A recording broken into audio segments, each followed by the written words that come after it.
नमस्कार ट्रेडर्स, आपल्या सर्वांचं टॉकिंग कॅन्डल्स या चॅनलमध्ये मनापासून स्वागत। आज आपण बघणार आहोत की सोमवारी म्हणजेच 15 सप्टेंबर 2025 रोजी ट्रेड करण्यासाठी आपण कोणते कोणते स्टॉक्स सिलेक्ट केलेले आहेत आणि ते स्टॉक सिलेक्ट करण्यामागचं नक्की लॉजिक काय हे मी तुम्हाला आज इथे सांगणार आहे। ट्रेडर्स, मी इथे नुकतंच एक टेलिग्राम चॅनल ओपन केलेलं आहे ज्याचं नाव आहे टॉकिंग कॅन्डल्स एज्युकेशन। याच्यामध्ये मी काय करतो, डेली जे चार्ट्स आहेत जे मला वाटतात माझे अनालिसिस करून मी ते चार्ट्स त्याच्यामध्ये पोस्ट करतो, जेणेकरून ते चार्ट बघितल्यावरच तुम्हाला समजून जाईल की मी माझं तो चार्ट वाचण्यामागचा लॉजिक आणि मी त्या ठिकाणी ट्रेड कशा प्रकारे एक्झिक्यूट करणार हे सगळं त्या चार्टमध्ये बघून तुम्हाला समजून जाईल। अशा प्रकारे मी त्या चार्ट्सला पूर्णपणे एडिट करून तो चार्ट त्याच्यामध्ये पोस्ट करतो। तर मित्रांनो, आपला पहिला जो स्टॉक आहे तो आहे एशियन पेंट। एशियन पेंटमध्ये जर आपण पाहिलं तर डबल टॉप फॉर्म झालेला आहे, 15 मिनिटाचा चार्ट आहे। डबल टॉप फॉर्म होऊन एशियन पेंट खालच्या दिशेला जाताना आपल्याला दिसतोय।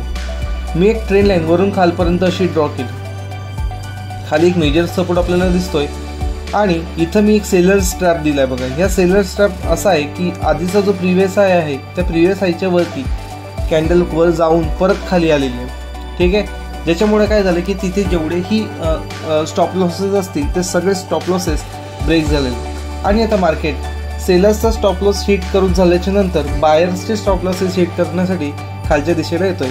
म्हणजेच हे स्टॉप लॉसेस हिट झाले, आता मार्केटला वर जाण्यामध्ये काही रस नाही, तर ते आता खाली जाऊन इथे जे स्टॉप लॉसेस आहे हे स्टॉप लॉसेस हिट करण्यासाठी सज्ज आहे।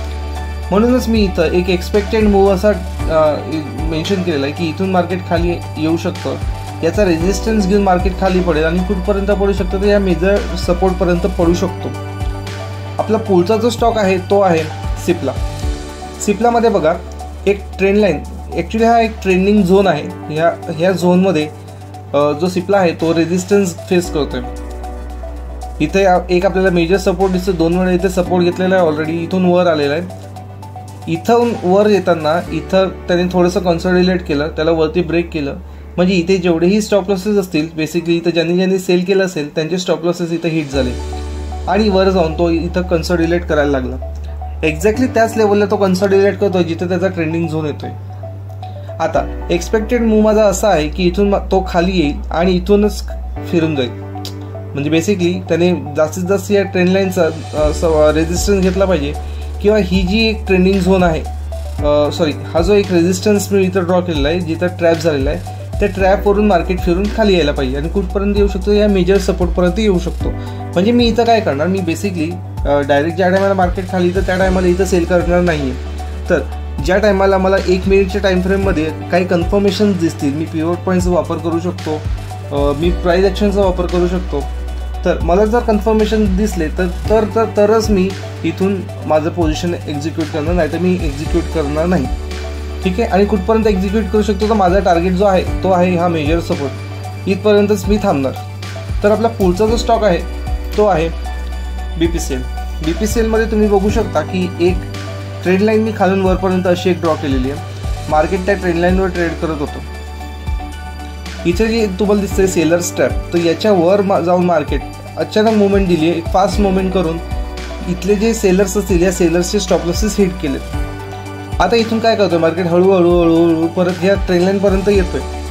पण इथं गोष्ट अशी की ऑलरेडी इथं सेलर स्ट्रॅप झालेले आहेत, सो खाली जर आपण बघितलं तर खूप बायर्सचे स्टॉप लॉसेस अजूनही पेंडिंग आहेत। तर त्याने काय करायला पाहिजे की इथून थोडं मूव्ह करेल, खाली येईल, ह्या ट्रेंड लाईनला ब्रेकडाऊन करेल आणि त्या ट्रेंड लाईनचा रेजिस्टन्स घेऊनच खाली पडायला पाहिजे। मी असं सांगत नाही की हे असंच होईल, पण असं होऊ शकतं आणि असं होताना जर मला दिसलं तर मी इथं नक्कीच माझा ट्रेड एक्झिक्यूट करेल। सो तुम्ही असं समजू नका की मी इथं असं ड्रॉ केलं म्हणजे ते तसंच होणार, सो असं नसतं। मार्केटला आपण 100% प्रेडिक्ट करू शकत नाही, पण पॉसिबिलिटीज आपण मार्केटमध्ये निवडू शकतो जेणेकरून आपल्याला ते ट्रेड करण्यासाठी खूप मदत होईल। सो म्हणजे मार्केट ट्रेड करण्याआधी जर आपल्याला माहिती असेल की कशा प्रकारे मुवमेंट असू शकते, एक ॲझम्पशन आपल्याकडे असेल तर आपण त्या हिशोबाने मार्केटला डायरेक्ट करू शकतो। तर इथून जर मी सेल केलं तर मी इथं 1 मिनिटच्या टाईम फ्रेममध्ये बघणार की कशा प्रकारे इथं पॅटर्न फॉर्म होतोय। जर पॅटर्न फॉर्म झालं तर माझी तिथं पोझिशन एंटर होऊन जाईल आणि जर टार्गेट मी इथं लावणार आहे तो टार्गेट लावणार, ही जी लाईन आहे म्हणजे खालचा जो सपोर्ट आहे या सपोर्टपर्यंतच मी माझा टार्गेट एक्सपेक्ट करणार। तर आपला पुढचा जो स्टॉक आहे तो आहे कोल इंडिया। कोल इंडियामध्ये बघा की एक ट्रेंड लाईन खालून वरपर्यंत मी ड्रॉ केलेली आहे। इथे एक डबल टॉप पॅटर्न सारखा आपल्याला काहीतरी फॉर्म झालेला दिसतोय आणि तो तिथं थांबलेला आहे। सो आणि एक्झॅक्टली तो अशा ठिकाणी थांबला की जिथं त्याची ट्रेंड लाईन संपलेली आहे। सो एक पॉसिबिलिटी आहे की तो इथून खाली पडेल। सेलर स्ट्रॅप ऑलरेडी इथं झालेलं मला दिसत आहे। जर मी झूम केलं असतं तर इथं तुम्हाला क्लिअरली दिसलं असतं की ह्या टॉपच्या वरती त्याने वीक काढलेली आहे। आता तो तिथून खाली येतोय आणि त्याने उद्या ॲक्च्युली मंडेच्या दिवशी काय करायला पाहिजे की इथून तो खाली ब्रेक करायला पाहिजे। ब्रेक करून त्या ट्रेंड लाईनचा रेजिस्टन्स घेऊन मग तो पडायला पाहिजे। आता तो कुठपर्यंत पडू शकतो तर इथं मी 2 पॉसिबिलिटीज टाकलेल्या आहेत की तो एक तर या मेजर सपोर्टपर्यंत येऊ शकतो किंवा हा सपोर्ट नंबर 2 जो आहे तिथपर्यंत येऊ शकतो। कारण की ही जी मुवमेंट आहे ही एवढी फास्ट मुवमेंट असू शकते कारण तो टॉपवरूनच रिव्हर्स होणार आहे। ठीक आहे। सो मला असं वाटतं की मी एकतर इथं टार्गेट लावेल आणि जो दुसरा टार्गेट मला एक्सपेक्टेड आहे की इथपर्यंत पण मार्केट येऊ शकतं। ते कसं आता म्हणजे ज्या टायमाला मी ट्रेड करेल त्या टायमाला काय पॉसिबिलिटीज असणार, काय पॅटर्न्स फॉर्म झालेले असणार, त्याच्यावर मी ह्या सगळ्या गोष्टी ठरवणार आहे। पण मोठी गोष्ट अशी आहे की इथून मी सेल्ससाठी बघणार आणि हे माझे टार्गेट्स असणार।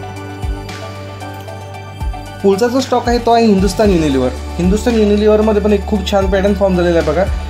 वरून खालपर्यंत आपण एक अशी ट्रेंड लाईन ड्रॉ केलेली आहे। हा जो आहे हा एक सपोर्ट आहे। त्या सपोर्टला त्याने ऑलरेडी खाली ब्रेकडाऊन दिलेलं आहे। ब्रेकडाऊन देऊन त्याने काय करतो म्हणजे त्याने ॲक्च्युली काय करायला पाहिजे की एकतर तो ब्रेकडाऊन खाली झालेला आहे। सो मला वाटत नाही की तो लगेच वर जाईल आणि जर वर गेला पण तर तो अशा प्रकारे वर जाणार की आपल्याला तो एंट्री करायला काही देणार नाही।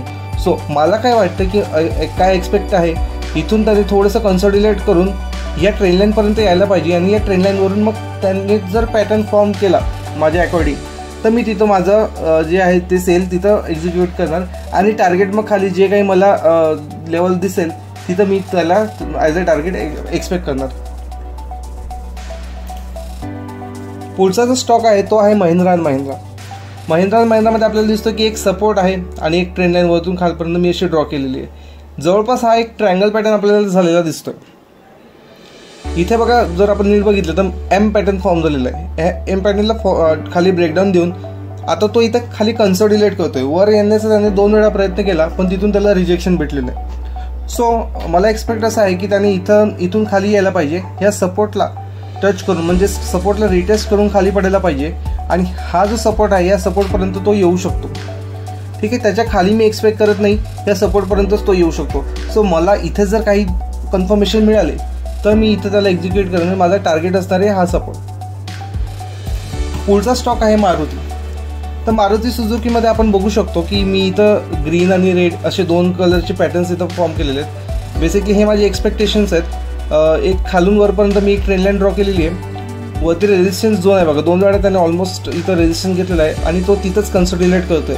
सो कन्सॉलिडेट करून तो काय करतो की एकतर त्याने सपोर्ट घेऊन ही जी ट्रेंड लाईन आहे या ट्रेंड लाईनचा सपोर्ट घेऊन वर जायला पाहिजे आणि ब्रेकआउट करायला पाहिजे। पण ॲक्च्युली सीन असा आहे की महिंद्रा अँड महिंद्रामध्ये मला असं वाटत नाही की तो वर जाईल। त्याच्यामुळे मारुतीमध्ये जर मला स्ट्रॉंग कन्फर्मेशन भेटले तरच मी इथं तसं काही म्हणजे खूप काळजीपूर्वक इथं ट्रेड घेणार।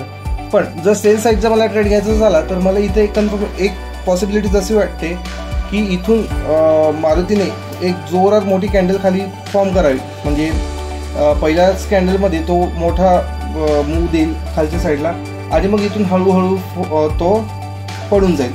इथून म्हणजे ट्रेंड लाईनचं ब्रेकडाऊन करेल, ब्रेकडाऊन करून त्या ट्रेंड लाईनवर रेजिस्टन्स घेईल आणि तिथून खाली पडेल। सो इथे ही एक पॉसिबिलिटीज होऊ शकते। जोपर्यंत या ट्रेंड लाईनचा खाली ब्रेकडाऊन होत नाही तोपर्यंत मी इथं एक माझी एंट्री घेणार नाही। ठीक आहे। आणि जो माझा टार्गेट असणार आहे तो हा सपोर्ट असणार आहे, त्याच्यापेक्षा खाली मी माझा टार्गेट एक्सपेक्ट करत नाही। तर मित्रांनो हे काही स्टॉक्स होते। एक लास्ट स्टॉक आहे रिलायन्स। रिलायन्समध्ये बघा मी एक ट्रेंड लाईन खालून वरपर्यंत ड्रॉ केलेली आहे आणि हा एक सपोर्ट आहे। तर इथे मी काही एक सेलर्स ट्रॅप आयडेंटिफाय केलेला आहे की इथे जे म्हणजे ज्यांनी सेल केलं असेल त्यांचे जे स्टॉप लॉसेस आहेत ते इथे हिट झाले या मोमेंटमध्ये आणि बेसिकली आता त्याने इथून युटर्न घ्यायला पाहिजे कारण तो तिथे थांबलेला आहे। सो त्याने जर तिथून युटर्न घेतला तर मी असं एक्सपेक्ट नाही करत की त्याने इथून सपोर्ट घेऊन वरती जायला पाहिजे। का? कारण की 1 2 3 4 5 6 ऑलमोस्ट 5 ते 6 वेळा त्याने त्या ट्रेंड लाईनचा सपोर्ट घेतलेला आहे। सो तो याच्या पुढेही घेईल मला असं वाटत नाही। मी बेसिकली 3 वेळाच ॲज्युम करतो। जर इथून मार्केट पडतंय माझ्या हिशोबाने अकॉर्डिंग जर माझ्या मार्केट इथून पडलं आणि जर इथं रेजिस्टन्स फेस करत असेल तर मी तिथं माझे 1 मिनिटच्या टाइम फ्रेममध्ये मी तिथं माझा पॅटर्न आयडेंटिफाय करेल आणि मी तिथं माझा त्या हिशोबाने टार्गेट लावणार. तर ट्रेडर्स, हे होते काही स्टॉक्स जे मी निवडलेले आहेत सोमवारसाठी. जर तुम्हाला असे चार्ट्स रोज बघायचे असतील तर तुम्ही हे माझं जे चॅनल आहे ते जॉईन करू शकता. एकदम फ्री ऑफ कॉस्ट आहे, तुम्हाला काही पैसे याचे द्यायचे नाही आहेत. याची जी लिंक आहे ती मी माझ्या यूट्यूब चॅनलमध्ये देणार. तर जर तुम्हाला माझी ही व्हिडिओ आवडली असेल तर नक्कीच माझ्या चॅनलला तुम्ही लाईक करा, शेअर करा आणि सबस्क्राईब करायला विसरू नका.